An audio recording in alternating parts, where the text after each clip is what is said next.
ऐसी जगहें इस धरती पर सच में मौजूद हैं, जहां पहुंचकर आपको लगेगा कि प्रकृति अपने ही बनाए नियमों को तोड़ रही है। कहीं पानी एक ही दिशा में बहते हुए भी अलग अलग रहता है, कहीं पत्थर ऐसी ज्यामिति में जम जाते हैं जैसे किसी ने नाप तौल कर रख दिए हों, और कहीं पूरा परिदृश्य इतना असामान्य होता है कि विज्ञान के पास भी उसे समझाने के लिए सिर्फ प्रक्रिया होती है, भरोसा नहीं। यह वीडियो उन्हीं स्थानों की यात्रा है, दुनिया के उन इम्पॉसिबल कोनों की, जहां रंग, आकार, बहाव और संरचना सब कुछ परिचित होते हुए भी असाधारण लगते हैं, और हर जगह आपको एक ही सवाल पर छोड़ देती है, ये सब यहां इतना अलग कैसे हो सकता है। तो चलिए अब शुरू करते हैं इस रहस्यमयी यात्रा। Number 1, tree of earth. तिब्बती पठार पर धरती की जड़ों जैसा अदृश्य रहस्य। तिब्बती पठार के दूर दराज इलाके में एक ऐसी भू आकृति छिपी है जिसे लोग ट्री ऑफ अर्थ कह देते हैं, क्योंकि यह धरती पर किसी विशाल पेड़ की तरह फैलती हुई दिखाई देती है। लेकिन यह दृश्य आंखों के सामने नहीं, ऊपर से देखने पर खुलता है। जमीन पर खड़े होकर देखें तो आपको बस सूखी फटी हुई मिट्टी, बिखरे हुए नाले और पुराने बहाव की तरह दिखने वाली दरारें नजर आएंगी। कोई भी व्यक्ति वहां चल सकता है, तने और शाखाओं के ऊपर से गुजर सकता है, फिर भी उसे अंदाजा नहीं होगा कि वह एक पूरी आकृति के बीच खड़ा है। असली रहस्य तब सामने आता है जब ऊपर से देखा जाए। तब वही दरारें और चैनल मिलकर जड़ों, तने और शाखाओं जैसा एक शाखित पैटर्न बना देते हैं, मानो धरती ने खुद अपनी नसें सतह पर उकेर दी हों। इस आकृति के रंग भी स्थिर नहीं लगते। मिट्टी और तलछट में मौजूद खनिज, खासकर लौह के यौगिक और खनिजीय कीचड़, कहीं गहरा भूरा, कहीं लालिमालिय भूरा और कहीं धूसर सा रंग रच देते हैं, जिससे शाखाएं और भी स्पष्ट हो जाती हैं। भूविज्ञान के हिसाब से यह किसी मानव निर्मित रचना का प्रमाण नहीं, बल्कि प्राचीन नदी तलों और जल निकासी मार्गों का जाल है, जो हजारों वर्षों में कटाव से प्राकृतिक शाखाकरण की तरह व्यवस्थित हो गया। हर साल बर्फ के पिघलने के मौसम के बाद सतही बहाव इन्हीं चैनलों को फिर से तराशता है। कहीं किनारा बदलता है, कहीं नई शाखा उभरती है, कहीं पुरानी धारा दब जाती है। यही वजह है कि यह पेड़ स्थिर नहीं, जीवित सा लगता है, एक ऐसी आकृति जो दिखती भी नहीं और बदलती भी रहती है, और इसी वजह से यह जगह असंभव सी लगती है।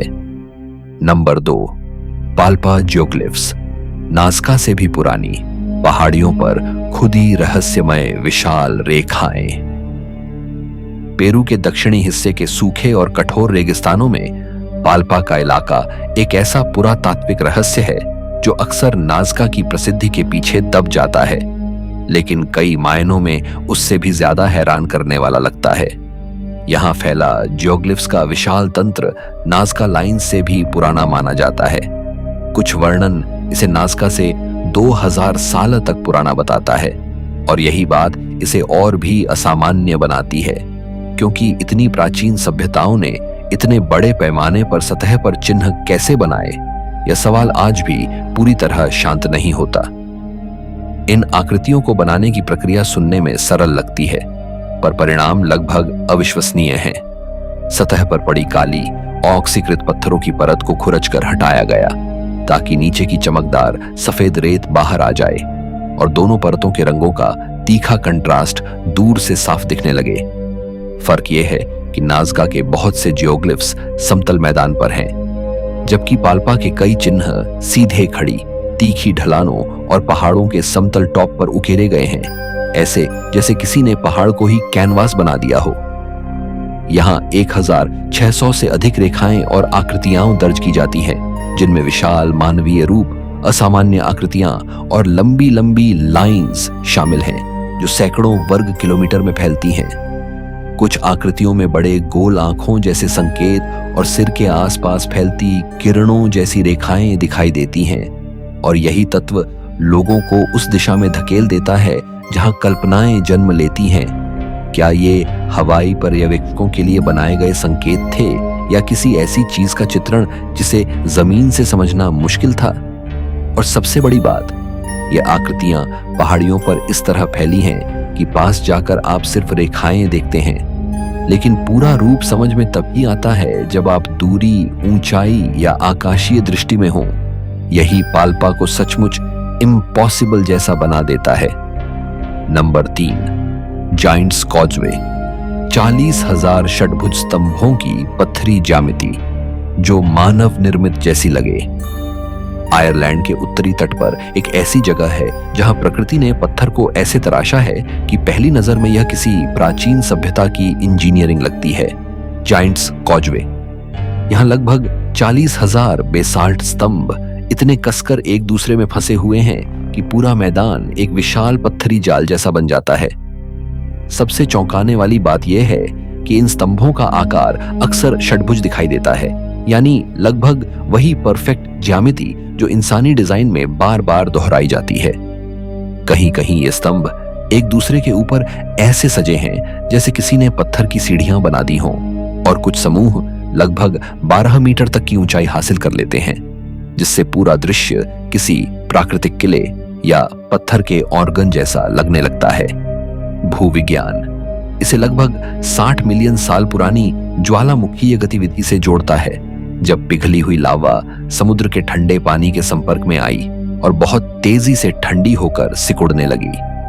यही सिकुड़न इस कहानी का असली केंद्र है, क्योंकि ठंडा होते समय लावा में तनाव पैदा हुआ और वह एक नियमित पैटर्न में दरकने लगी। दरारें जितनी समान दूरी पर बनती गईं, स्तंभ उतने ही सीधे और ज्यामितीय बनते गए, और इसी प्रक्रिया ने यहाँ इतनी साफ सी दोहराती हुई संरचना खड़ी कर दी कि मानव निर्मित भ्रम पैदा होना लगभग तय है। लेकिन रहस्य यहीं खत्म नहीं होता। इस जगह का नाम खुद एक लोक कथा से चिपका है। कहानी यह कि किसी दैत्य ने स्कॉटलैंड तक जाने के लिए समुद्र पर पत्थरों का रास्ता बनाया था। वैज्ञानिक व्याख्या चाहे जितनी ठोस हो, दृश्य की असंभव नियमितता मन को बार बार उसी कल्पना की ओर ले जाती है कि क्या सच में कोई विशाल हाथों वाली ताकत यहां काम कर रही थी। और यही वह जगह है जहां विज्ञान और कल्पना एक ही पत्थर पर खड़े होकर अलग अलग सच दिखाने लगते हैं। नंबर 4, अराशियामा बांसवन। हवा की आवाज और हरी रोशनी का ऐसा गलियारा जो समय को धीमा कर दे। जापान के क्योटो में अराशियामा का बांस वन दिखने में जितना सरल लगता है, अंदर जाते ही उतना ही असामान्य महसूस होने लगता है। मानो आप किसी जंगल में नहीं, किसी जीवित वास्तुकला के भीतर कदम रख रहे हों। यहाँ बांस के तने लगभग 30 मीटर तक ऊंचे उठते हैं, और हैरानी की बात यह है कि इतनी ऊंचाई के बावजूद इनकी मोटाई अक्सर बस कलाई जितनी ही लगती है। यही अनुपात पूरे दृश्य को अवास्तविक बनाता है। पतले स्तंभ लेकिन आसमान तक खड़े, और इतने घने कि नजरों के सामने एक सीधा लंबवत संसार बन जाए। ऊपर फैली बांस की पत्तियां परतों में छत जैसी बनती हैं, जिससे धूप सीधी जमीन पर नहीं गिरती बल्कि छन छन कर उतरती है। परिणाम स्वरूप जंगल के भीतर एक स्थायी सी हरी रोशनी बनी रहती है, ऐसी रोशनी जो दिन के समय भी वातावरण को शांत, ठंडा और रहस्यमय बना देती है। इस जगह का सबसे अनोखा पक्ष सिर्फ दृश्य नहीं, ध्वनि भी है। हवा जब इन तनों और पत्तियों के बीच से गुजरती है तो एक खास तरह की सरसराहट पैदा होती है। ऐसी ध्वनि जो सामान्य पेड़ों वाले जंगल से अलग लगती है, जैसे किसी लंबे गलियारे में हवा अपनी लय बना रही हो। यही कारण है कि इस ध्वनि परिदृश्य को जापान के पर्यावरण मंत्रालय ने संरक्षण के लिए चुनी गई 100 ध्वनि स्थलाकृतियों में शामिल किया बताया जाता है। बांस का बढ़ना भी यहाँ असाधारण माना जाता है। नए अंकुर बहुत तेजी से ऊपर उठ सकते हैं। कभी कभी 24 घंटे में 1 मीटर से अधिक बढ़ने की क्षमता का जिक्र किया जाता है, जिससे यह जंगल स्थिर नहीं, लगातार विकसित होता हुआ लगे। इतिहास की एक दिलचस्प परत भी इससे जुड़ी बताई जाती है। इसी क्षेत्र के बांस का उपयोग इसकी मजबूती और ताप सहनशीलता के कारण शुरुआती विद्युत बल्बों के फिलामेंट के प्रयोगों में किया गया था। और यही सारी बातें मिलकर अराशियामा को सिर्फ एक जंगल नहीं रहने देती। ये एक ऐसा अनुभव बन जाता है जहां रोशनी, ध्वनि और ऊंचाई मिलकर आपको कुछ देर के लिए सामान्य दुनिया से अलग कर देते हैं। नंबर 5, टेराकोटा सेना, जमीन के नीचे छिपी 8000 चेहरों वाली पहरेदारी जो किसी एक इंसान की अमर सत्ता का सबूत लगे। चीन के पहले सम्राट किन shi हुआंग की कब्र के आसपास दबा हुआ टेराकोटा आर्मी कॉम्प्लेक्स ऐसा नहीं लगता जैसे कोई सामान्य पुरातात्विक खोज हो। यह एक पूरा भूमिगत सैन्य संसार है जिसे इस तरह बनाया गया कि सम्राट की मृत्यु के बाद भी उसकी शक्ति, उसकी सुरक्षा और उसका डर कायम रहे। कहा जाता है कि यहाँ 8000 से अधिक जीवन आकार की मूर्तियां आए हैं। सैनिक, घोड़े, रथ और सबसे असंभव बात यह कि 2 चेहरों को बिल्कुल एक जैसा नहीं माना जाता। हर चेहरे में अलग भाव, अलग नाक, अलग आंखें, जैसे मिट्टी में भी पहचान की मुहर लगा दी गई हो।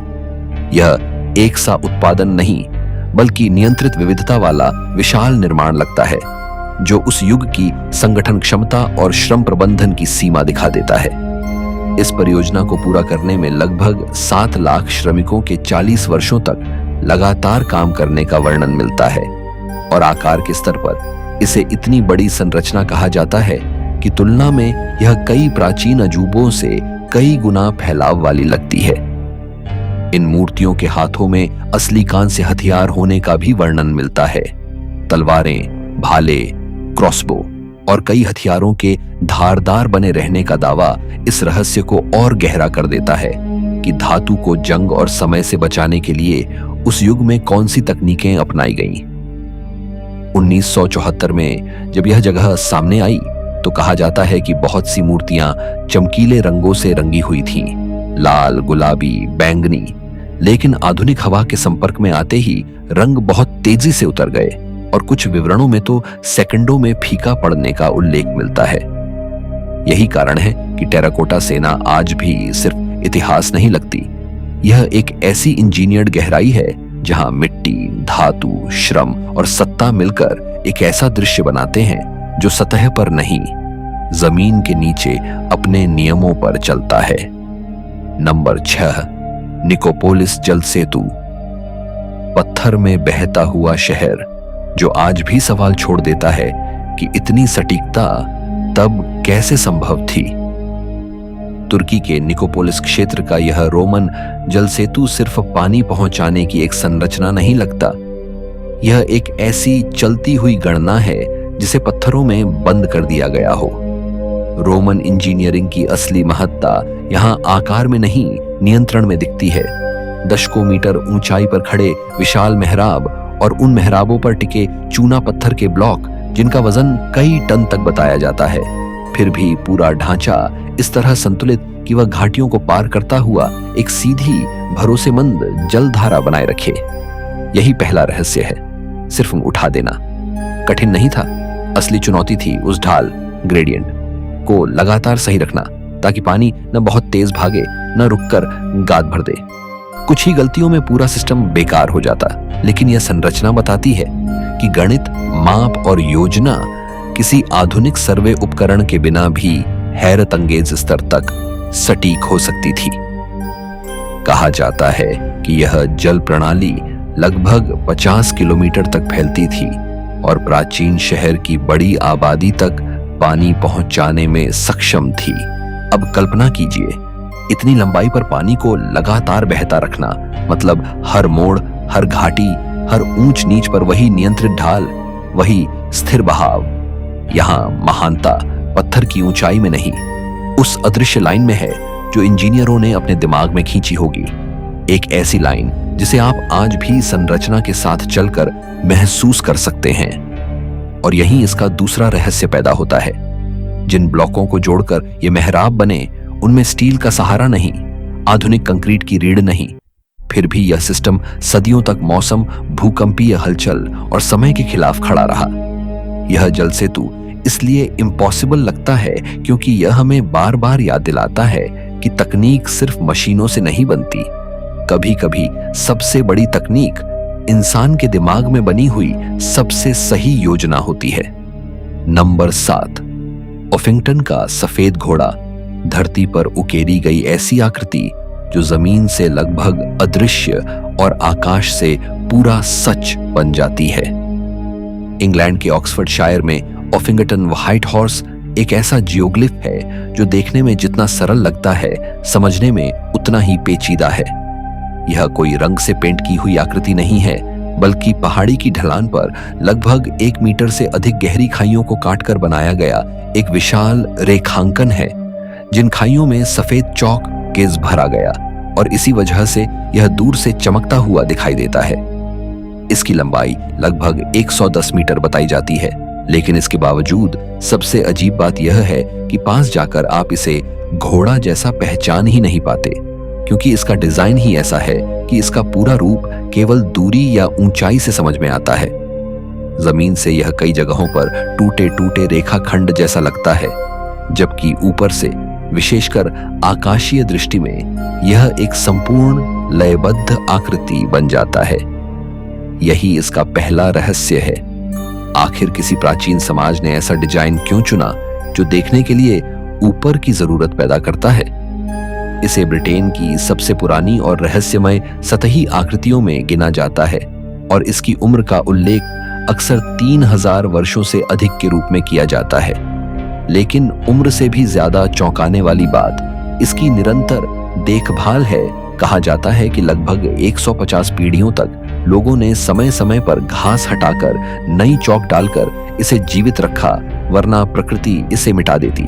यानी यह आकृति सिर्फ बनाई नहीं गई, इसे लगातार बचाया गया, जैसे किसी समाज ने तय किया हो कि यह चिन्ह मिटना नहीं चाहिए। हाल के वर्णनों में यह भी कहा गया कि समय के साथ मिट्टी और वनस्पति के दबाव से आकृति सिकुड़ रही थी और 2024 में इसके आकार में बड़ा बदलाव दर्ज होने के बाद व्यापक बहाली की बात सामने आई। यही कारण है कि ऑफिंगटन का सफेद घोड़ा एक चित्र नहीं, एक रहस्यमय समझौता है, मानव इरादे और प्रकृति की मिटाने वाली ताकत के बीच। और यह सवाल छोड़ता है कि जिस चीज को देखने के लिए आकाश चाहिए, उसे बनाने का असली उद्देश्य आखिर क्या था? नंबर 8, बामियान के बुद्ध। पहाड़ में तराशी गई महाकाय प्रतिमाएं और आज उनके खाली कोष्ठों में बचा गायब इतिहास। अफगानिस्तान की बामियान घाटी एक ऐसा स्थान है जहां चट्टानें सिर्फ पत्थर नहीं लगती, वे इतिहास की दीवारें बन जाती हैं। कभी यहां पहाड़ की सीधी चट्टानी सतह में 2 विशाल बुद्ध प्रतिमाएं खड़ी थीं, जिन्हें सदियों तक दुनिया ने मानव निर्मित असंभव के रूप में देखा। इन प्रतिमाओं का महत्व सिर्फ उनके आकार में नहीं था, बल्कि उस सांस्कृतिक संगम में था जो इस क्षेत्र ने रेशम मार्ग के द्वार में जिया, जहां दूर दराज से आने वाले विचार, कला, शैली और यात्रियों की सभ्यताएं एक ही घाटी में टकराकर मिलती थीं।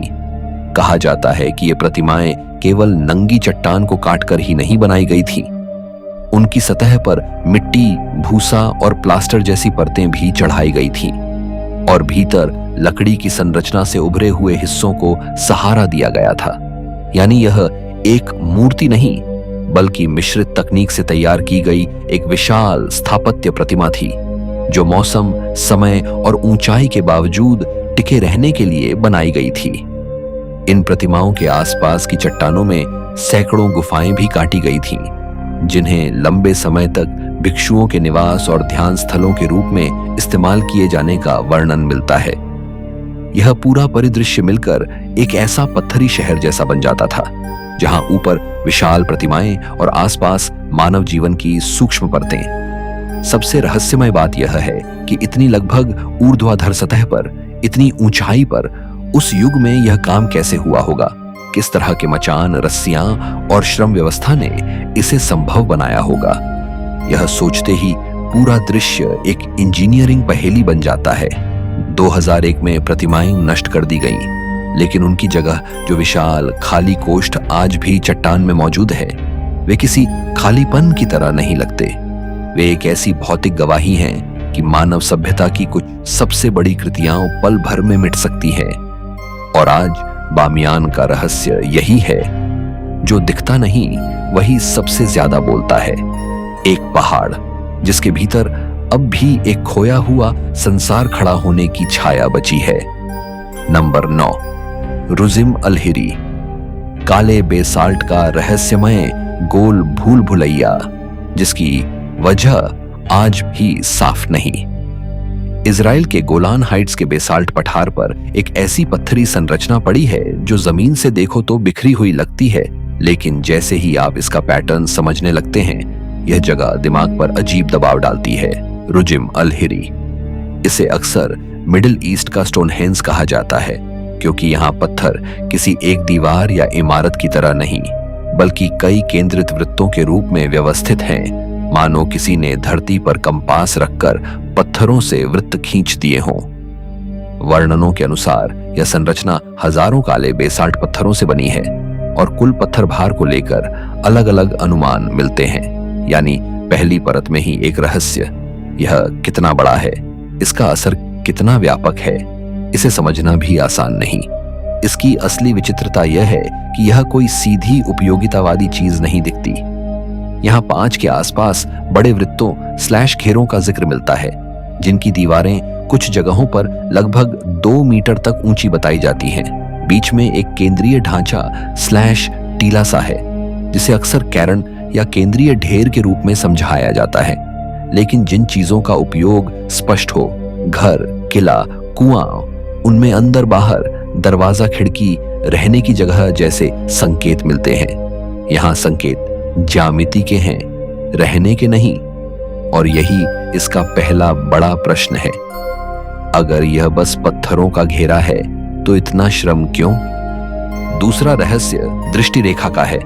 जमीन पर खड़े होकर पूरा पैटर्न अक्सर समझ में नहीं आता, लेकिन ऊपर से देखने पर वृत्तों की परतें, संकरे मार्ग और एक भूल भुलैया जैसा फील उभरता है। कई शोध व्याख्याएं इसे अनुष्ठानिक स्थल, खगोलीय संरेखण या मौसमी संकेतों से जोड़कर देखती हैं, पर निर्णायक निष्कर्ष हर जगह एक जैसा नहीं मिलता। यही अनिश्चितता इसे और भारी बनाती है। संरचना मौजूद है, श्रम मौजूद है, ज्यामिति मौजूद है, पर उद्देश्य धुंधला है।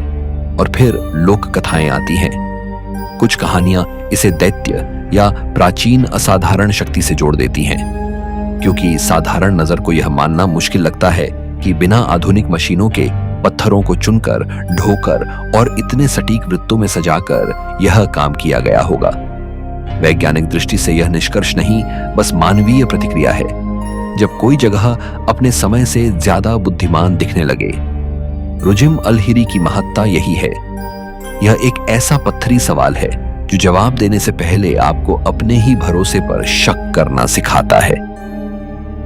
नंबर 10, ताशिलहुनपो मठ। पहाड़ से चिपका सुनहरी छतों वाला रहस्यमय दुर्ग, जहां आस्था खुद एक संरचना बन जाती है।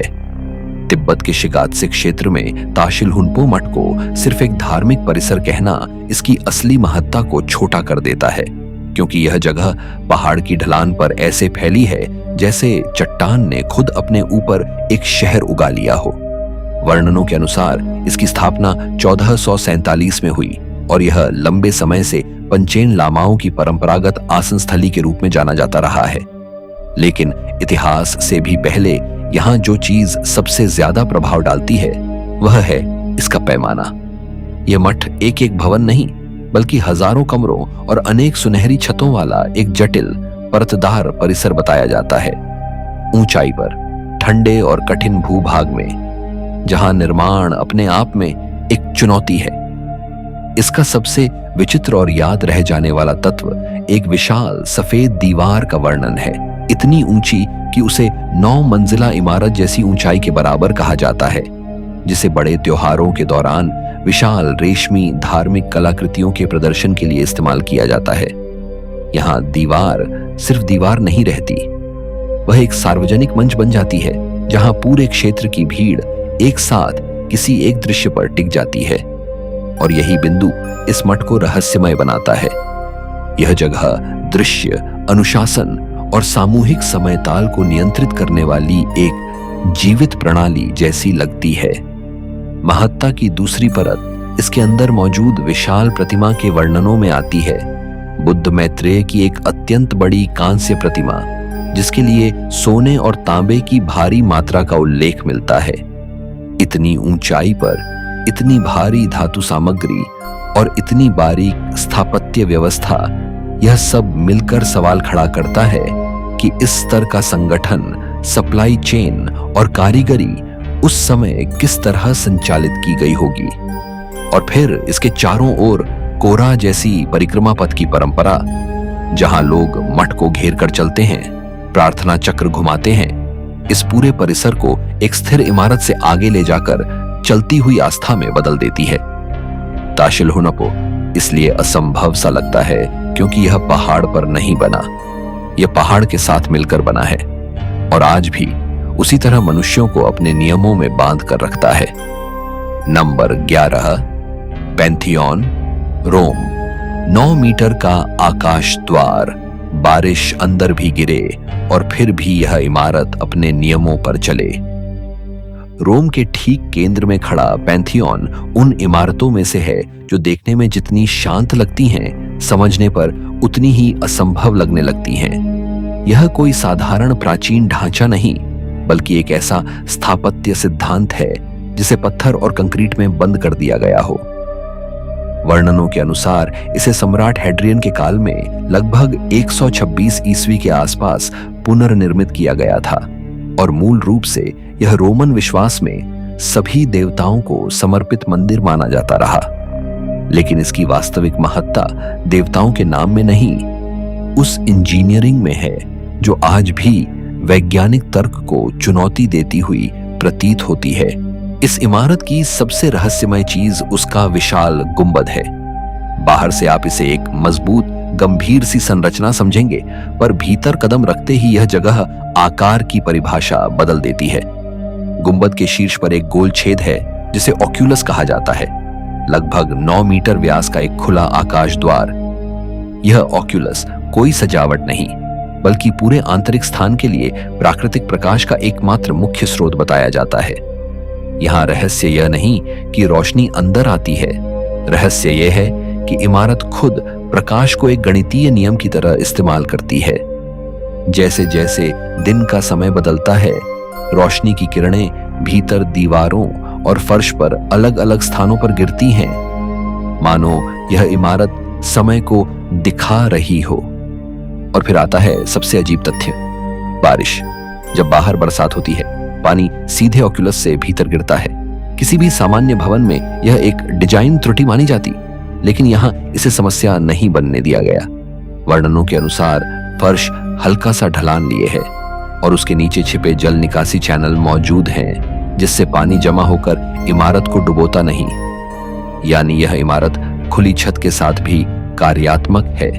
यह बात अपने आप में हैरान करती है, क्योंकि यह बताती है कि डिजाइन के स्तर पर यहां पहले से यह स्वीकार कर लिया गया था कि मौसम इमारत के अंदर आएगा और फिर भी व्यवस्था नियंत्रण में रहेगी। यह नियंत्रण ही पैंथियॉन की असली रहस्यमय शक्ति है। इसके सामने का पोर्टिको भी कम प्रभावशाली नहीं।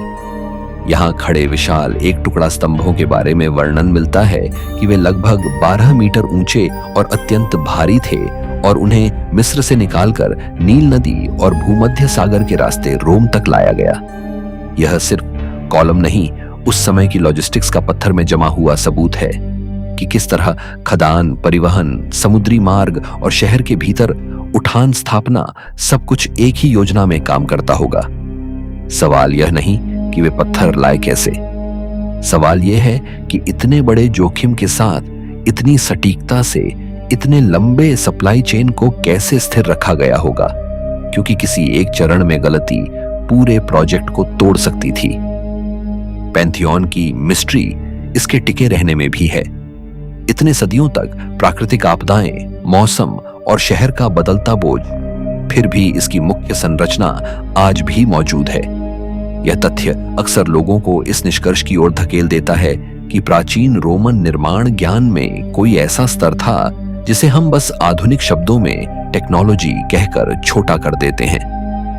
यहां आपको एहसास होता है कि तकनीक सिर्फ मशीनों से नहीं, निर्णयों से बनती है।